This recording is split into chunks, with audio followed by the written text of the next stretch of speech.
Admiral Caudle told reporters at Sea Airspace last Sunday that the Navy expects a contractor down-select by August, Boeing or Northrop. One goes home, EMD, Engineering and Manufacturing Development, begins, a program that has spent years bouncing between the Budget Axe and Congressional Rescue, finally gets traction.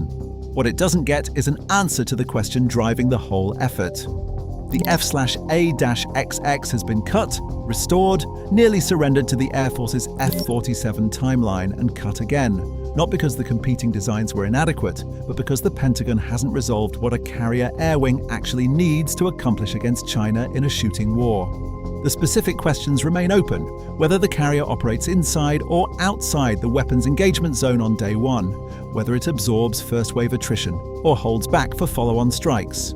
That institutional ambiguity doesn't disappear when the contract drops.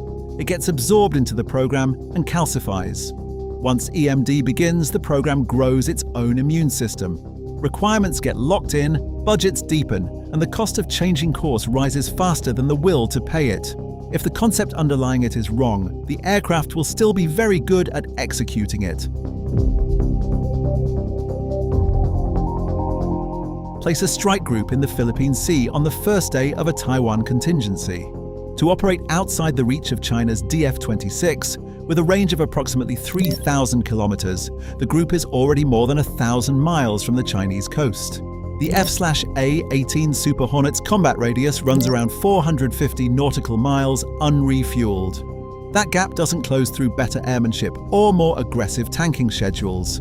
The F/A-XX has to solve it through a dramatically extended range and the ability to survive the approach once the range is there. The Navy has not publicly explained how it does both simultaneously. The tanking problem compounds this. At those distances, every sortie requires aerial refueling support.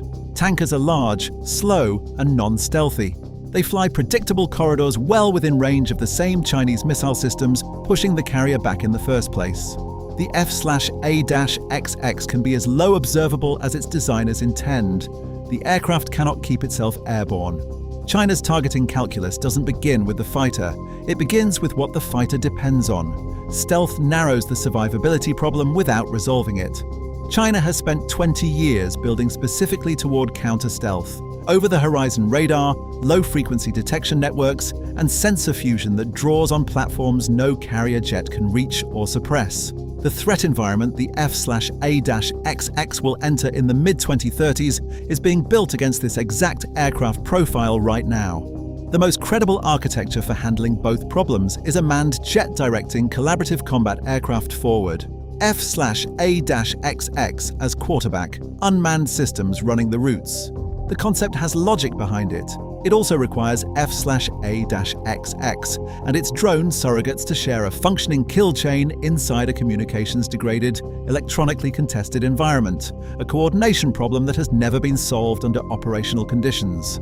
Selecting a contractor in August doesn't move that problem any closer to resolution. Naval aviation has been here before. The F-35C was supposed to give the carrier air wing a fifth-generation strike capability.